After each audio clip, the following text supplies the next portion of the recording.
Hello everyone, कैसे हैं आप सब। होप सब सेफ होंगे, सुरक्षित होंगे। आज हम डिस्कशन करेंगे जीएसटीआर 2B के बारे में। इसके रिगार्डिंग हम ऑलरेडी पहले भी एक बार डिस्कस कर चुके हैं। जिसने वो डिस्कशन नहीं देखी है, इस वीडियो के एंड में उसका लिंक प्रोवाइड कर दिया गया है, तो उस पर क्लिक करके उसकी इंफॉर्मेशन वहां से ले सकते हैं। ये जीएसटीआर 2B अब पोर्टल पे एक्टिव हो चुकी है जुलाई 2020 से। जैसे कि आप सब स्क्रीन में देख रहे होंगे, अगर हम फाइनेंशियल ईयर 2021 में जुलाई मंथ सेलेक्ट करते हैं तो वहां पे selected portion auto drafted ITC statement GSTR 2B जो है अब अवेलेबल करा दिया गया है, और जिसको हम व्यू भी कर सकते हैं, डाउनलोड भी कर सकते हैं। इसके लिए हमें जानना होगा कि दोनों में जीएसटीआर 2A और जीएसटीआर 2B में बेसिकली फर्क क्या है। पहले जीएसटीआर 2A था, जिसमें सप्लायर जब अपनी जीएसटीआर 1 फाइल करता था तो उसकी जो इंफॉर्मेशन है जीएसटीआर 2A में ऑटो पॉपुलेट हो जाती थी।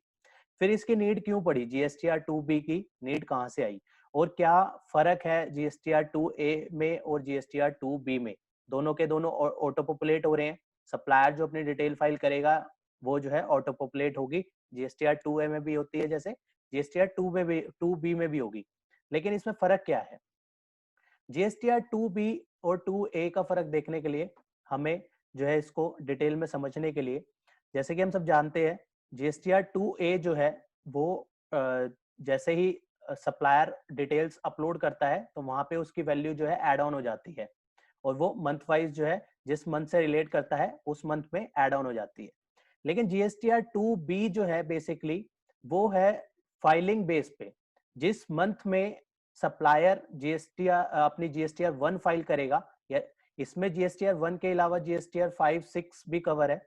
जैसे में जब भी सप्लायर अपनी जीएसटीआर 1, 5 या 6 अपनी फाइल करेगा, तो वो जिस मंथ में फाइल करेगा उसी मंथ की जीएसटीआर 2B में रिफ्लेक्ट होगी, जिस मंथ में फाइल करेगा। सपोज एग्जांपल के लिए लेते हैं, अगर किसी ने मई 2020 की फाइलिंग जो करी है वो लेट फाइलिंग करी है और जुलाई 2020 में करी है, तो उस केस में 2A में तो वो मई में शो करेगा, लेकिन अगर हम 2B की बात करें तो वो जुलाई 2020 की 2B में शो करेगा। तो ये जो है बेसिकली फर्क आ जाता है 2A और 2B में। तो हम अपनी 3B फाइल करने के लिए किसको रेफर करें, जैसे कि हम अभी तो हमारे पास 2A ही अवेलेबल होता था, वो रूल 36(4) को भी हमें कंप्लाई करना होता था, तो हम 2A की मदद लेते थे। अब आया 2B, तो हमें क्या अपनी जीएसटीआर 3B के लिए 2B की मदद लेनी होगी। 2B जो है बेसिकली वो एक अभी लाया गया है ट्रायल बेसिस पे, जिसके रिगार्डिंग जो है ये बेसिकली डाटा व्यू करने के पॉइंट ऑफ व्यू से डाला गया है, जिससे कि जो है एसएससी अपने देख सकता है कि सप्लायर ने जो है डिटेल जो है हमारी अपलोड कर दी है, और कौन से मंथ में अपलोड करी है वो वहां पे दिख जाएगा। तो इसके लिए हम इसकी डिटेल में चलते हैं, वन बाय वन इसके स्टेप को कवर करेंगे और देखेंगे किस तरीके से ये फॉर्म है। तो इसमें व्यू और डाउनलोड दोनों के ऑप्शन है। इसको हम डाउनलोड करते हैं तो डाउनलोड करने का जो ऑप्शन है वो एक्सेल फॉर्मेट में है और जीएसएन फॉर्मेट में। अगर हम एक्सेल फॉर्मेट में इसको डाउनलोड करते हैं तो एक्सेल फॉर्मेट में डाउनलोड करने के बाद हमारे पास कुछ इस तरीके से हमारे पास जीएसटीआर 2B जो है डाउनलोड हो जाती है, जिसमें आईटीसी अवेलेबल की एक शीट अलग से बन के आती है, जहां पे हमारे पास आईटीसी जोन जोन से अवेलेबल होंगे एज पर जीएसटी पोर्टल, तो वो अलग से शीट में आएंगे, और जीएस जोन से आईटीसी अवेलेबल नहीं होंगे वो अलग से शीट में शो करेगा। इसके बाद हमारे पास B2B की डिटेल्स अलग से आएगी, B2B ए अमेंडेड, अगर हमने कोई B2B फर्दर अमेंड हुआ है सप्लायर साइड से तो वो यहाँ पे शो करेगा। B2B credit note, debit note, अगर कुछ चेंजेस हैं तो उसकी डिटेल यहाँ पे वो यहाँ पे आएंगे, और उससे रिलेटेड कोई अमेंडमेंट हुई है तो वो नेक्स्ट शीट में आएगी। और इसके बाद आईएसडी से रिलेटेड जोन सी भी डिटेल्स जीएसटीआर 6 में फाइल करी होगी सप्लायर ने, तो वहां पे आईएसडी डिस्ट्रीब्यूटर ने, तो वहां ऑटो पॉपुलेट होगी। आईएसडी अमेंडमेंट जो है वो इस शीट में आएगी। और import of export of goods, अगर बाहर से इंपोर्ट करी है तो उसकी डिटेल भी यहाँ पे अवेलेबल होगी जीएसटीआर 2B में। और लास्ट जो है इंपोर्ट फ्रॉम सेस, अगर सेस डेवलपर से या सेस यूनिट से कुछ इंपोर्ट्स हुए हैं तो उसकी डिटेल भी यहाँ पे अवेलेबल होगी। तो इस तरीके से जो है हमारे पास आईटीसी अवेलेबल में डिटेल्स आएंगी और आईटीसी नॉट अवेलेबल में सेपरेट डिटेल आएंगी। तो इसको हम कवर करते हैं कि किस तरीके से जो है इसको हम देखते हैं कि आईटीसी इसको हम बैक करते हैं। अब हम देखते हैं कि किस तरीके से हमारे पास, अगर हम मंथ सेलेक्ट करें, क्योंकि अगर हम इसमें जुलाई सेलेक्ट करेंगे फाइनेंशियल ईयर 2021 में, अगर हम जून मंथ सेलेक्ट करते हैं तो हम देखेंगे कि यहाँ पे कुछ नहीं आ रहा है, यहाँ पे 3B, और यहाँ पे हमें GSTR 2B जो है नहीं आ रहा, क्योंकि ये जुलाई मंथ से डाला गया है। अब जुलाई मंथ से यहाँ पे हमारे पास जो डाउनलोड के हमने दोनों सेक्शन देखे, दो जो GSN फॉर्मेट में डाउनलोड हो सकता है और एक्सेल में हो सकता है। अब इसको हम व्यू करेंगे, तो व्यू में हम देखेंगे कि किस तरीके से ये हमें व्यू होता है।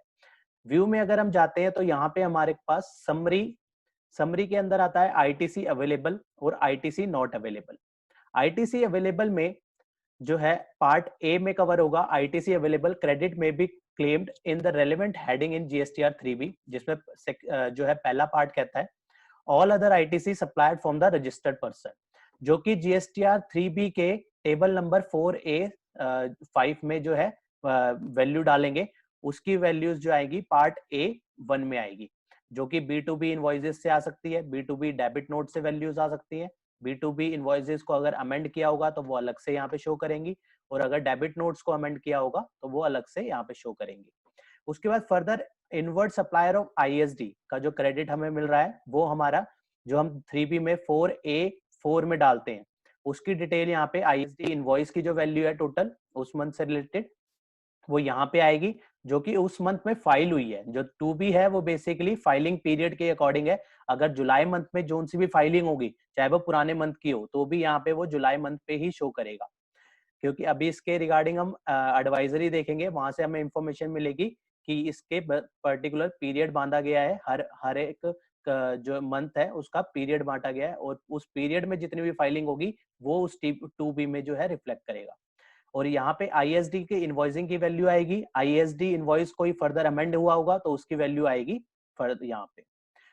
Invert supply liable to reverse charge, जो कि हम टेबल 3B में 3.1D में डालते हैं और 4A3 में डालते हैं, तो वहां पे भी अगर वो B2B या फिर B2B जो डेबिट नोट के थ्रू है या उसमें कोई फर्दर अमेंडमेंट्स हुई हो तो वो यहाँ पे रिस्पेक्टिवली यहाँ पे शो करेंगी।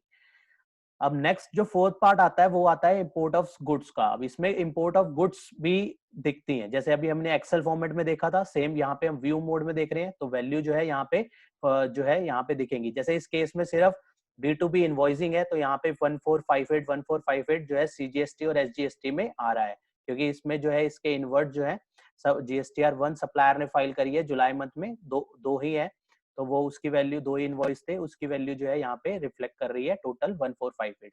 और फर्दर अगर कोई और ISD का डिस्ट्रीब्यूशन होगा तो वो यहाँ पे आएगा, कोई RCM का केस होगा तो वो यहाँ पे आएगा। इंपोर्ट ऑफ गुड्स भी इसमें डाल दिया गया है, वो उसका भी जो है क्रेडिट जो हम लेते हैं वो यहाँ पे मिलेगा, IGST का वो यहाँ पे हमारा लिखा हुआ आएगा, चाहे वो IPGC import of goods from overseas, चाहे वो उसकी फर्दर अमेंडमेंट हुई हो, import of goods from SEZ, अगर सेस वाला केस होगा जिसका एक्सेल में हमने देखा था कि अलग से एक शीट उसकी बन के आ रही थी, तो वो यहाँ पे वैल्यू आएगी, और उसमें फर्दर अमेंडमेंट हुई हो सेस में तो वो अलग से शीट में बन के आई थी, तो वो यहाँ पे उसकी टोटल वैल्यू रिफ्लेक्ट करेगी।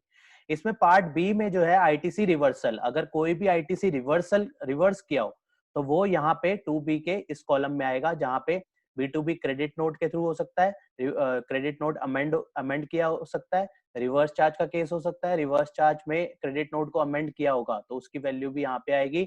ISD में क्रेडिट नोट रेज हुआ है, वो वैल्यू भी आएगी, उसमें फर्दर अमेंडमेंट हुई है तो वो ये वैल्यू यहाँ पे आएगी। तो इस तरीके से जो है आईटीसी जहाँ पे अवेलेबल होगा उसको फर्दर जो है पार्ट ए और पार्ट बी में जो है यहाँ पे डाल दिया गया है।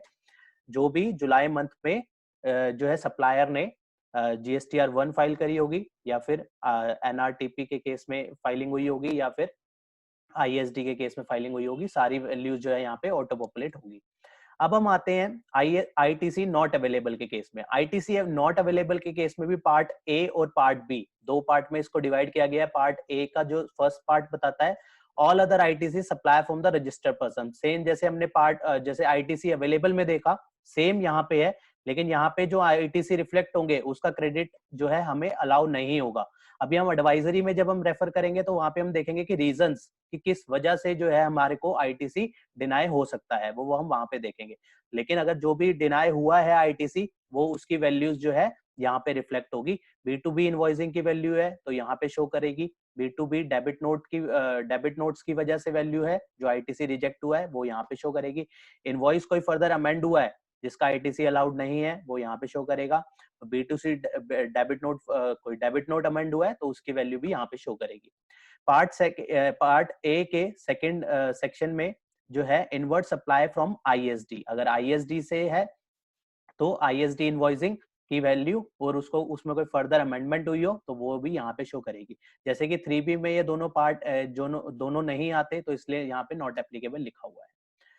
अगर हम थर्ड की बात करें, inward supply liable to reverse charge, तो यहाँ पे भी वही सेम केसेस हो सकते हैं, इनवॉइसेस, डेबिट नोट और फर्दर इनकी अमेंडमेंट्स, जो कि हम 3.1 डी में देखते हैं। तो वहां पे जो है यहाँ पे लिखा हुआ है these supply shall be declared in table 1(3)(d) of 3B, however credit of will not be available of the same, इसका क्रेडिट जो है अलाउड नहीं होगा। पार्ट बी के फर्स्ट में अदर्स में डाला गया है वही सारे पॉइंट्स हैं। क्रेडिट नोट किस तरीके से हो सकता है, अमेंडमेंट के थ्रू भी हो सकता है, रिवर्स चार्ज की भी अमेंडमेंट हो सकती है, आईएसडी का क्रेडिट नोट हो सकता है और उसकी अमेंडमेंट। अगर क्रेडिट अलाउड नहीं होगा इन केसेस में तो वो इस वाले सेक्शन में फॉल करेगा। इसको हम एक्सपैंड करके और कोलैप्स दोनों करके डिटेल देख सकते हैं, और आईटीसी में भी सेम वे में कोलैप्स करके हम शॉर्ट उसमें और एक्सपैंड भी इसको कर सकते हैं।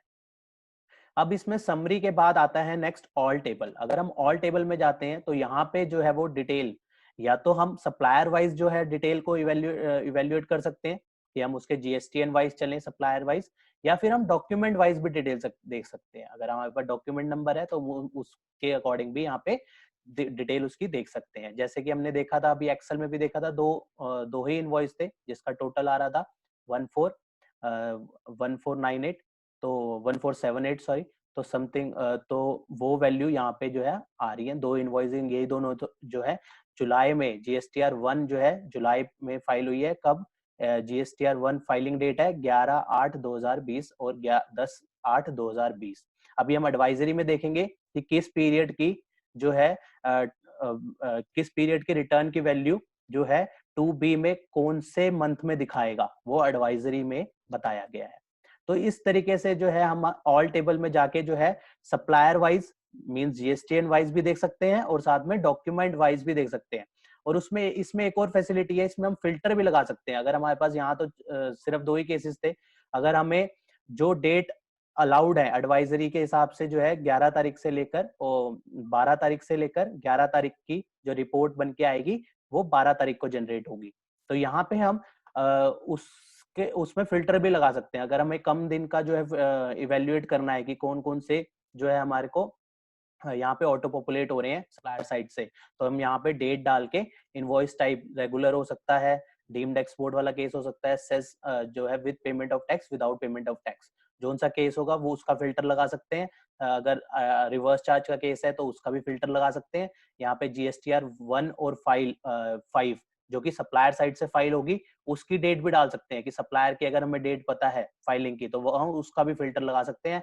आईटीसी अवेलेबल यस है या नो है उसका भी, जैसे कि हमने देखा दो सेपरेट टेबल है तो वहां पे इसका भी फिल्टर लगा सकते हैं। और applicable percentage of tax rate जो कि 65% और 100% भी हो सकता है, तो ऐसे केस में उसका भी ऑप्शन दिया गया है। इस तरीके से जो है हम यहाँ पे फिल्टर के थ्रू भी देख सकते हैं। अगर हमारे पास डाटा काफी ज्यादा हो, काफी सारे इनवॉइसिंग हो, तो हम फिल्टर लगा के भी यहाँ पे इवेल्युएशन अपना कर सकते हैं और इसको हम एक्सेल फॉर्मेट में डाउनलोड भी कर सकते हैं। ये जो हमने डॉक्यूमेंट वाइज डिटेल देखी है उसको हम फॉर्मेट में एक्सेल में डाउनलोड करके भी इवेल्युएशन कर सकते हैं। तो इस तरीके से जो है हमारे पास 2B में ये सारा डाटा जो है हमारे पास अवेलेबल हो गया है अब। लेकिन हमें अपनी जीएसटीआर 3B जब फाइल करनी है तो क्या हमें 2A देखना है या हमें 2B देखना है? 2B जो है हम 2B के बिहाफ पे क्रेडिट लेना जो है ठीक नहीं है, क्योंकि 2A जो है वो पर्टिकुलर उसी मंथ में जाएगा जिस मंथ में से वो रिलेट करता है, लेकिन 2B में जो है वो एक पीरियड की फाइलिंग बता रहा है। अगर किसी का मई का इनवॉइस जुलाई में फाइल हुआ है तो हो सकता है उसका क्रेडिट हम ऑलरेडी मई में ले चुके हैं। तो अगर हम 2B को रेफर करेंगे तो कहीं हम दोबारा क्रेडिट ना ले लें।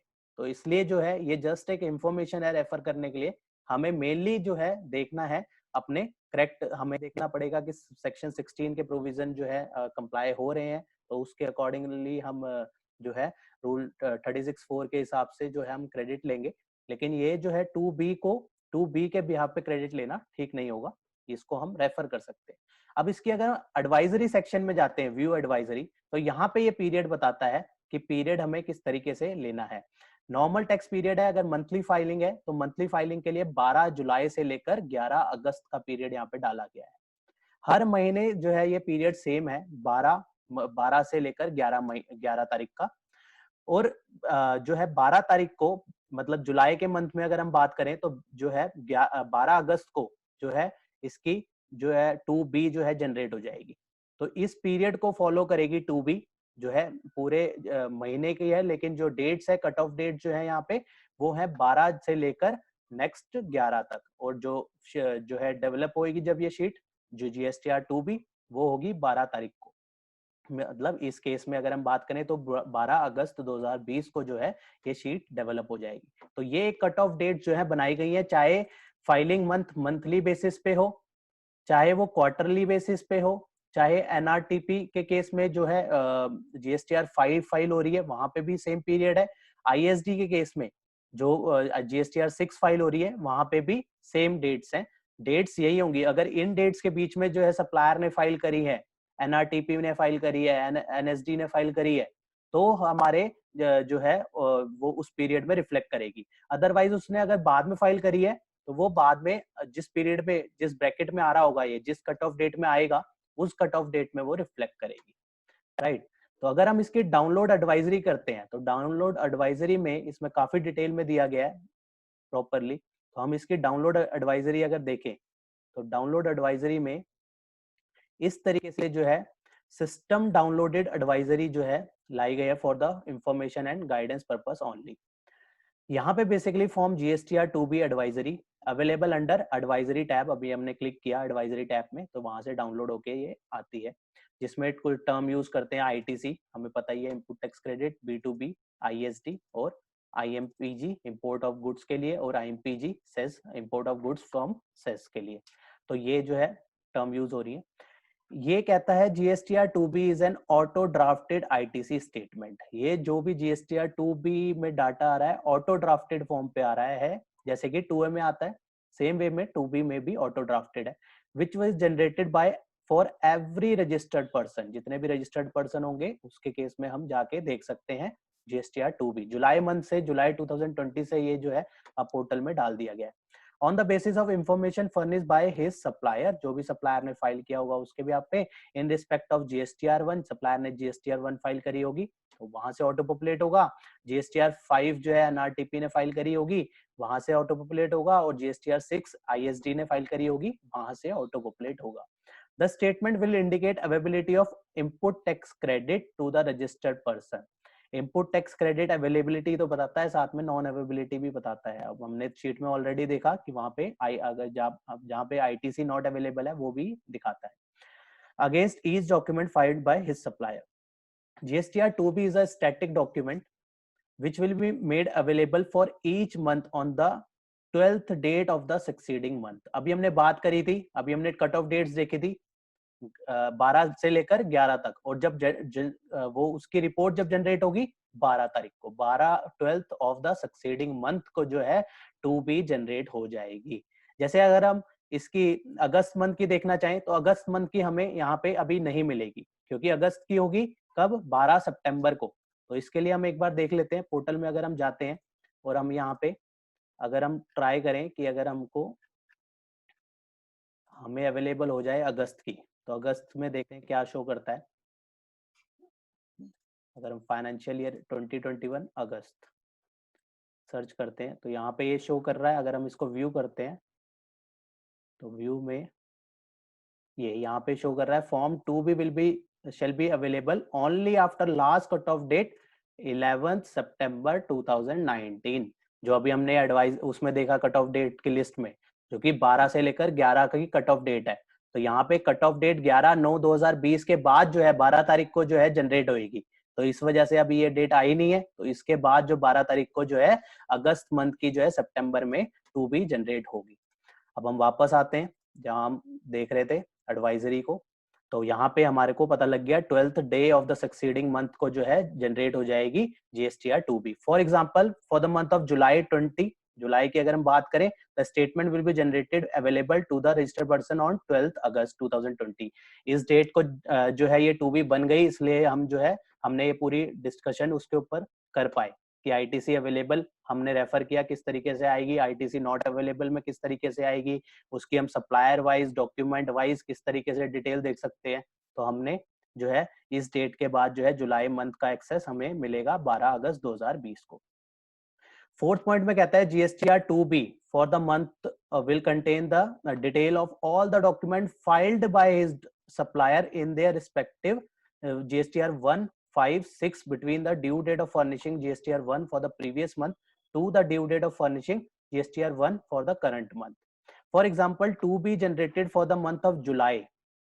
July will contain detail of all document filed by the supplier in GSTR 1, 5, 6 from 0 hours on 12th July 2020 to 23.59 hours of 11th August 2020।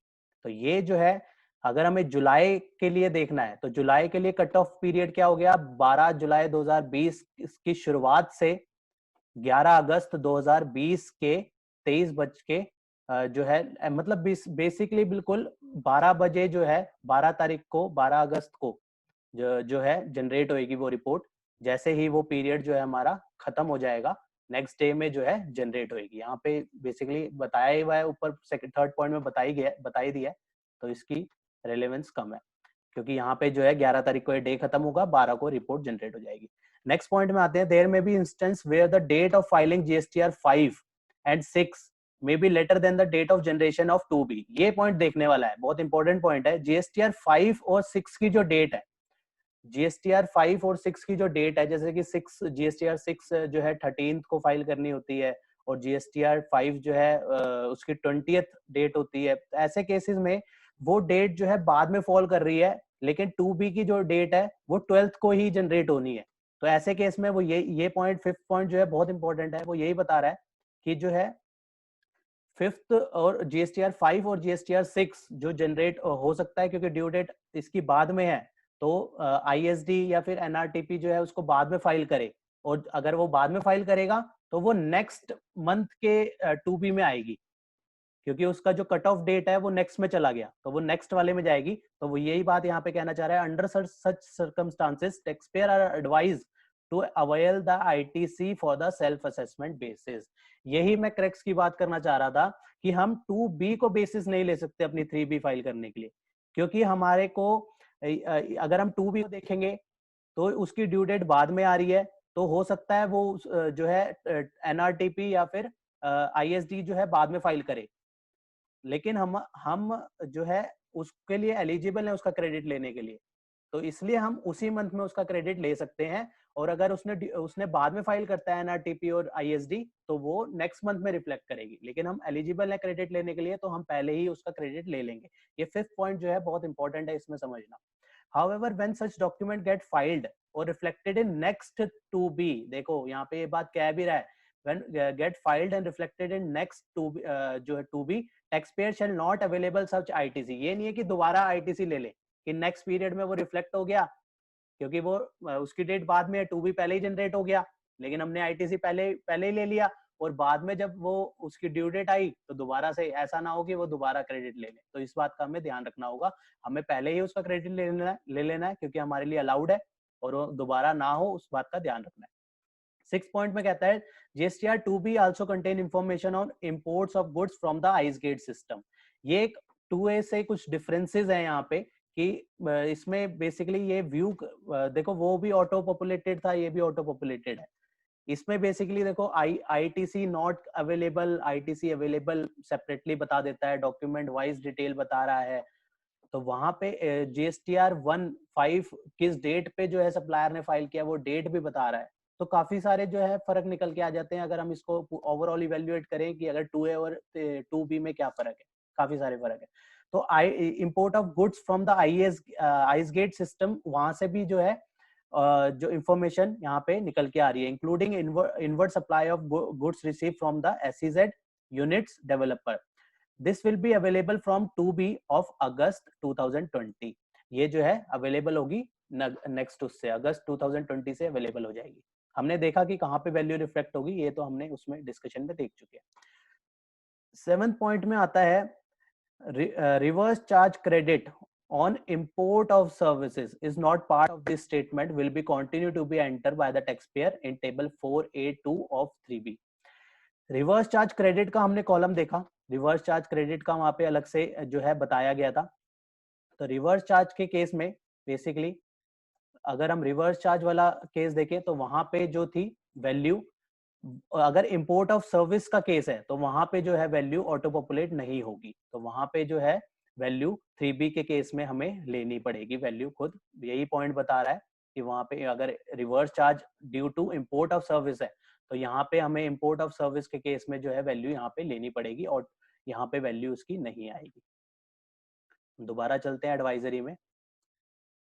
तो 7th पॉइंट में ये कह रहा है रिवर्स चार्ज जो है हमें टेबल 4A2 में वैल्यू इसकी लेनी पड़ेगी। 8th पॉइंट में the document furnished by the supplier in GSTR 1, 5 and 6 would reflect in next 2B of the recipient in respective of the date of issuance of concerned document. For example, supplier furnishing a document INV 1 dated 15 May 2020 in GSTR 1 for the month of July 20 filed on 11 August. The detail of the INV 1 dated 15 May 2020 will be reflected in 2B of July 2020। क्योंकि है ये मई 2020 का invoice, लेकिन जो है उसने लिया है जुलाई मंथ की रिटर्न में, जो कि फाइल करी है उसने 11 अगस्त 2020। अगर 11 अगस्त 2020 में कर दी तो वो जुलाई मंथ की 2B में ही दिख जाएगा।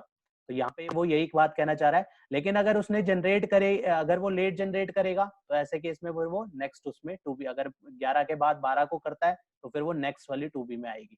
Generated on 12th August and not in the 2B of May. मई के उसमें 2B में नहीं आएगा।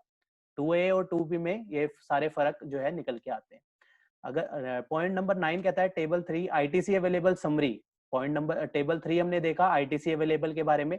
यहाँ पे पार्ट ए बताता है capture the summary of the credit availed, जहाँ पे क्रेडिट अवेल्ड ITC अवेलेबल का पार्ट ए अवेल वाला पोर्शन बताता है। पार्ट बी में कौन सा था, ITC रिवर्स। पार्ट बी कहता है कि कौन कौन सा ITC रिवर्स होगा। हमने देखा जहाँ पे अदर्स को हमने एक्सपैंड किया था, तो वहां पे ये ITC अवेल्ड के बारे में बताता है, अवेलेबल और रिवर्स के बारे में। टेबल 4 के बारे में अगर बात करें तो वहां पे वो बात करता है ITC नॉट अवेलेबल के बारे में। ITC अवेलेबल जिन केसेस में नहीं है वो भी हमने देखे, जहाँ पे बताएगा ITC कौन कौन से अवेलेबल नहीं होंगे फॉर्म 2 GSTR 2B में। और वहां वो अब ये देखते हैं कि वो किस किस रीजन से जो है अवेलेबल नहीं होंगे। तो पॉइंट नंबर 11 में जो है ITC नॉट अवेलेबल जो है टेबल 4 में जो रीजन दिए गए हैं, 2 रीजन। इनवॉइस और debit note of the supplier where the recipient is not eligible to take ITC as per the provision of subsection 4 of section 16।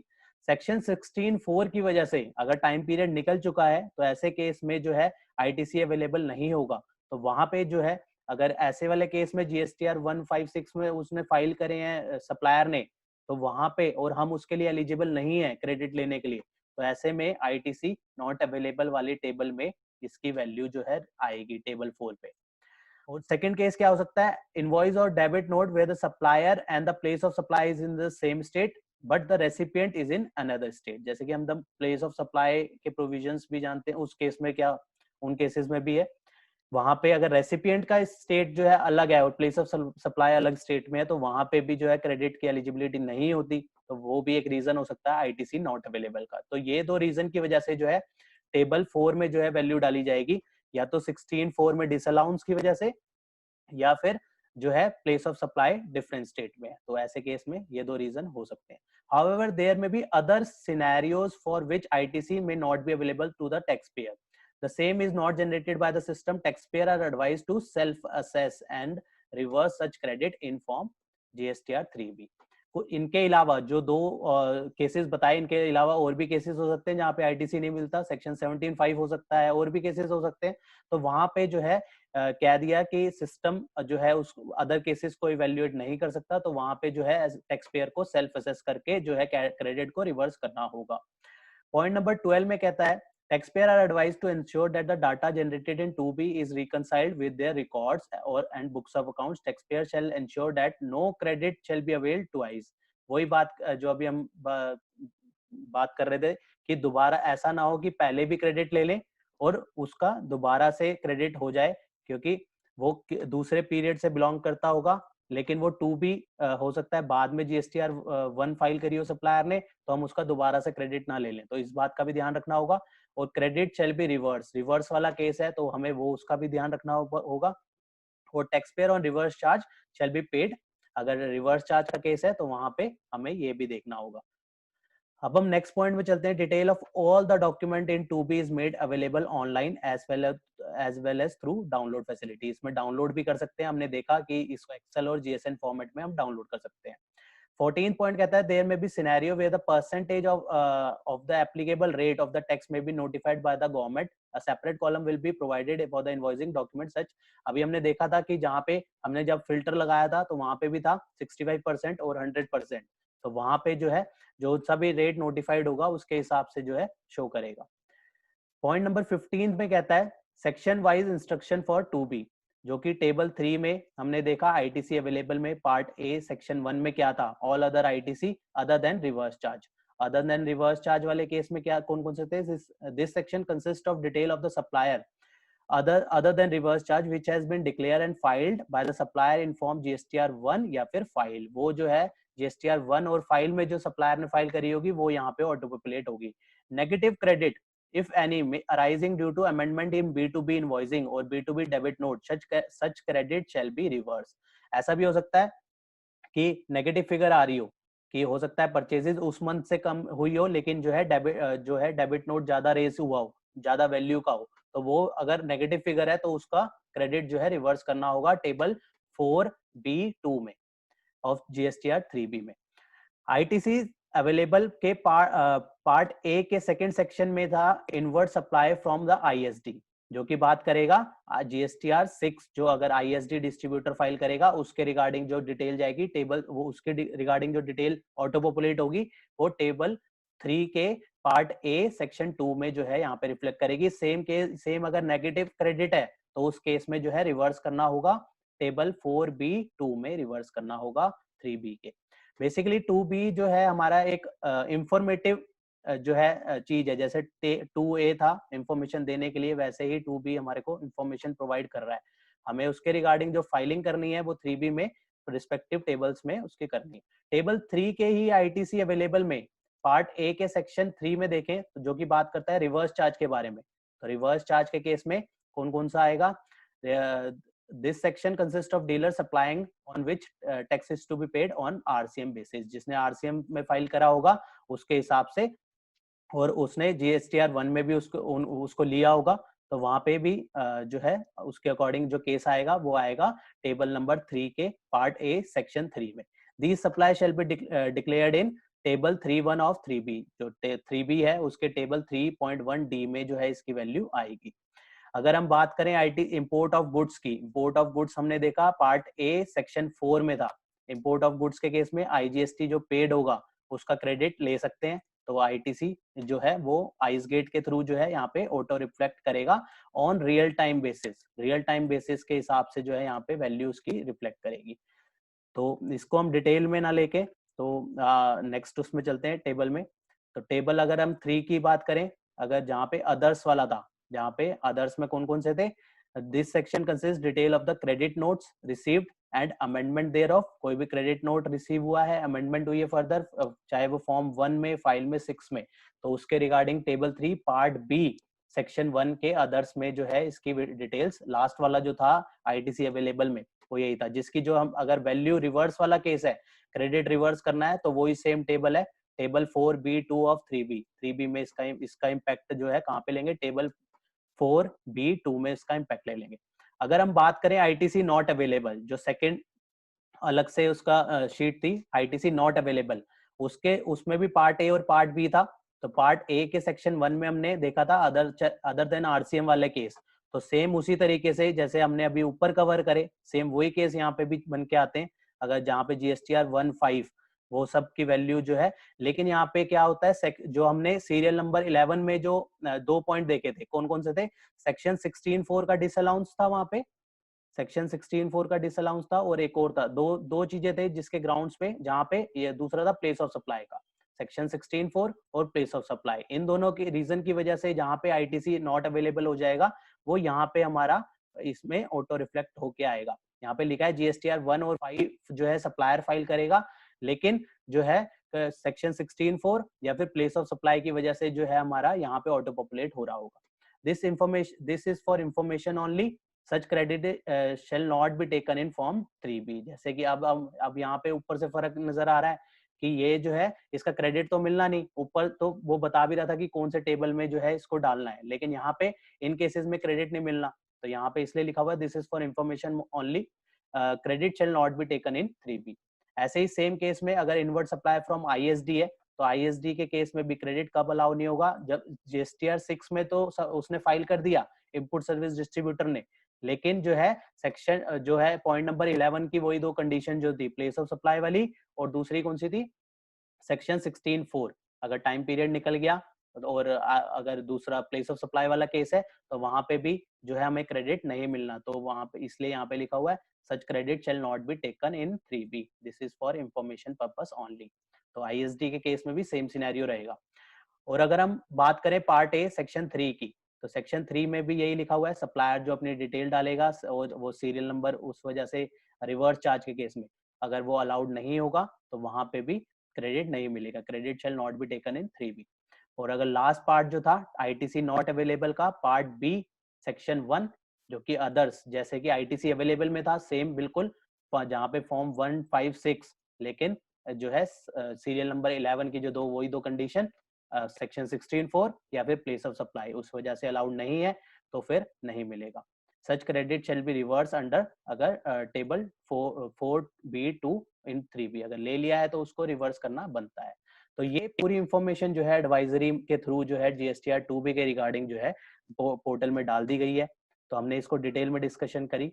तो इसके रिगार्डिंग 2B अगर जनरेट करते हैं तो वो यहाँ पे इस तरीके से 2B बन के आती है, फाइनेंशियल ईयर और मंथ लिखा होता है उसके रिगार्डिंग।